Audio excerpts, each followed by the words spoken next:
Jack felt hot sunlight streaming into the treehouse. He smelled salt water. He heard the sound of waves. He and Annie looked out the window. The treehouse was in a palm tree. Beyond was a bright blue sea. A tall sailing ship was on the horizon. It was just like the picture in the book. "Too late," squawked Polly. "Look," said Annie. Polly was flying in circles above the treehouse. Then she swooped down to the ocean. "Come on, let's follow her. Let's go in the water," said Annie. She took off her raincoat and dropped it on the floor. "Wait, we have to study the book first," said Jack. He started to reach for the book, but Annie grabbed it. "You can read it on the beach," she said. Without even looking at the cover, she shoved the book into Jack's backpack. He sighed. Actually, the water did look wonderful.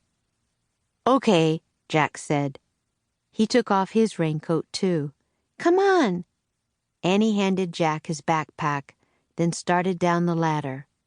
Jack folded the raincoat and put it next to the stack of books.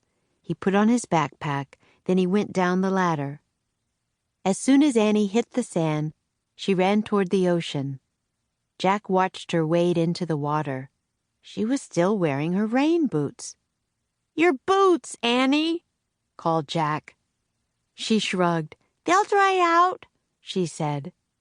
Jack took off his boots and socks. He put them beside his pack. Then he rolled up his jeans and ran across the hot sand into the waves. The water was warm and clear. Jack could see shells and tiny fishes. He shielded his eyes against the sun and peered out at the sea. The tall sailing ship seemed a bit closer. "Where's Polly?" said Annie. Jack glanced around. No sign of Polly, not in the palm trees, not on the sunlit sand, not over the bright blue sea. When Jack looked out at the sea again, the ship seemed even closer. Now Jack could see its flag. As he stared at the ship's flag, a chill went through him. The flag was black, with a skull and crossbones. "Oh, man," he breathed. He started out of the water.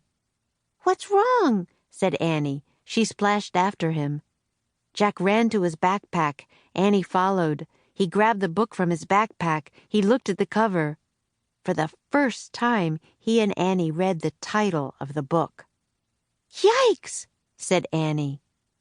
"Pirates of the Caribbean," Jack read aloud.